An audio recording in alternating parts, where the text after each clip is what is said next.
जब हमारी कंप्यूटर और एक्टिव डायरेक्टरी वाली डिस्कवरी का जो प्रोसेस है ये कंप्लीट हो जाएगा, उसके बाद हमारे पास जो ऑप्शन आते हैं उसमें सबसे पहले हम आते हैं एनालिसिस में आपको ये डिटेल मिल रही होगी कि आपके इन्वायरमेंट में कितने विंडोज़ के सिस्टम हैं।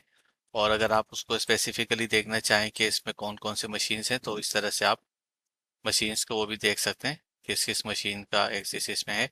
और इसके अलावा ये है कि अगर आपको यूजर्स देखने हो डिस्कवर्ड अकाउंट्स, तो इसके स्टेटिस्टिक्स भी आपको यहाँ मिल रहे होते हैं। जैसे कंप्यूटर अकाउंट्स जो हैं वो 2 मैनेज में आए हुए हैं और 4 जो है अनमैनेज्ड हैं इस वक्त। और एक्टिव डायरेक्टरी के जो अकाउंट्स हैं, टोटल कितने डिस्कवर हुए हैं और उसमें से मैनेज कितने हैं, सर्विस अकाउंट, इस तरह से आपके पास काउंट्स आ रहे होते हैं। उसके बाद हम आते हैं नेटवर्क व्यू में। नेटवर्क व्यू में क्या होगा कि जो भी ओवरऑल इन्वायरमेंट में अकाउंट डिस्कवर हुए हुए हैं एनी टाइप, वो आप यहाँ से, आपके पास उसकी डिटेल आ रही होती है, आप यहाँ से जो है इसको एनालाइज कर सकते हैं, देख सकते हैं। लेट सपोज अगर आप फिल्टर लगाना चाहें कि सिर्फ मैनेज अकाउंट मुझे चाहिए, तो आप यहाँ से कर सकते हैं। ऑल अकाउंट्स देखने के लिए हम ये कर लेते हैं। ऑपरेटिंग सिस्टम वाइज अगर आप करना चाहें तो आप यहाँ से यूँ करके भी निकाल सकते हैं, इसको सॉर्ट कर सकते हैं डिटेल्स को। और इसके अलावा अगर आप डिस्कवर्ड आइटम को देखना चाहते हैं with respect to computers, computer account, public account, service account, directory accounts, inter ID के रोल्स और इंटर आईडी मेंबर्स के हवाले से ये पैरामीटर भी मौजूद हैं। लेट सपोज सर्विस अकाउंट पर क्लिक करके देख लेते हैं आइटम को इस तरह से। तो हमारे पास इस तरह से डिटेल आ जाती है सर्विस अकाउंट्स की भी। और जो भी हम पैरामीटर लेंगे उस तरह से हम कर सकते हैं। हमारे पास फिर इसके बाद कॉन्फ़िगरेशन आती है डिस्कवरी की, जो कि हम इसमें लगा सकते हैं अपना शेड्यूल। हम यहाँ से डिस्कवरी का शेड्यूल लगा सकते हैं। यहाँ पर हमारे पास लॉग्स आ रहे होते हैं डिस्कवरी चलने के। इसके अलावा कंप्यूटर के स्कैन के जो लॉग्स होंगे वो यहाँ से नजर आएंगे। कंप्यूटर स्कैन के जो रिजल्ट्स हैं वो हमें यहाँ नजर आ रहे हो। अब इसमें हमारे पास एक फीचर होता है यूजर के, हम जो है ना रूल्स क्रिएट करके हम जो है अकाउंट्स को ऑनबोर्ड कर सकते हैं ऑटोमेटिक।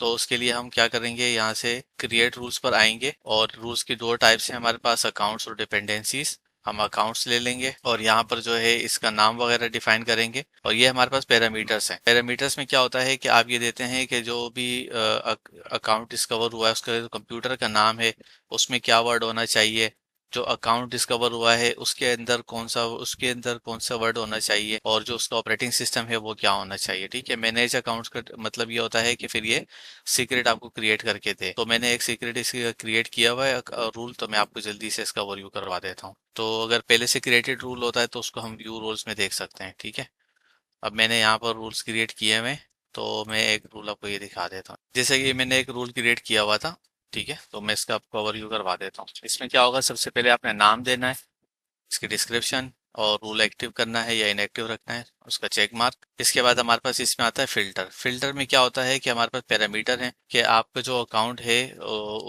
उसकी टाइप क्या होगी। ठीक है, एक्टिव डायरेक्टरी है या लोकल अकाउंट है। तो मैंने विंडोज लोकल अकाउंट लिया है।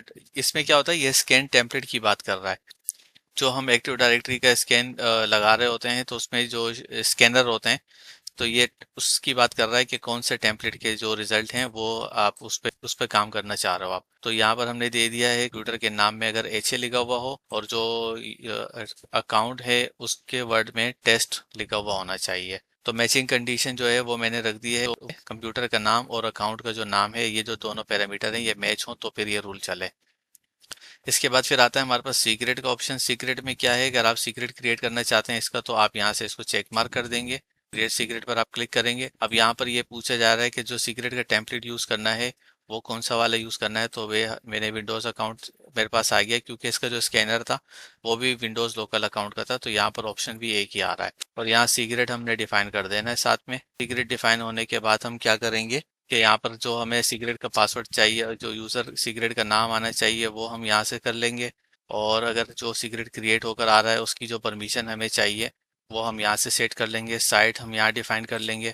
इसके बाद जो सीक्रेट का जो जो यूज़र उठकर आ रहा है उसका जो पासवर्ड है, अगर तो उसका पासवर्ड हमें मालूम है तो हम ये पासवर्ड यहाँ इंटर कर देंगे। और अगर हम ये चाहते हैं कि सीक्रेट का पासवर्ड चेंज हो जाए और उसको स्पेसिफिक पासवर्ड उसका सेट हो जाए, वो हम यहाँ से कर सकते हैं।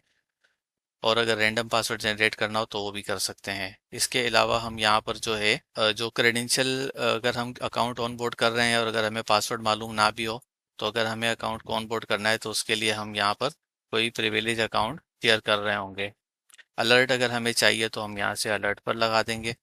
अलर्ट में स्पेसिफिक यूजर्स को भी आप अलर्ट कर सकते हैं और जो आपके डिस्कवरी के एडमिनिस्ट्रेटर हैं उनको भी कर सकते हैं। इस तरह से ये रूल क्रिएट हो जाता है, इसको हम सेव कर लेंगे।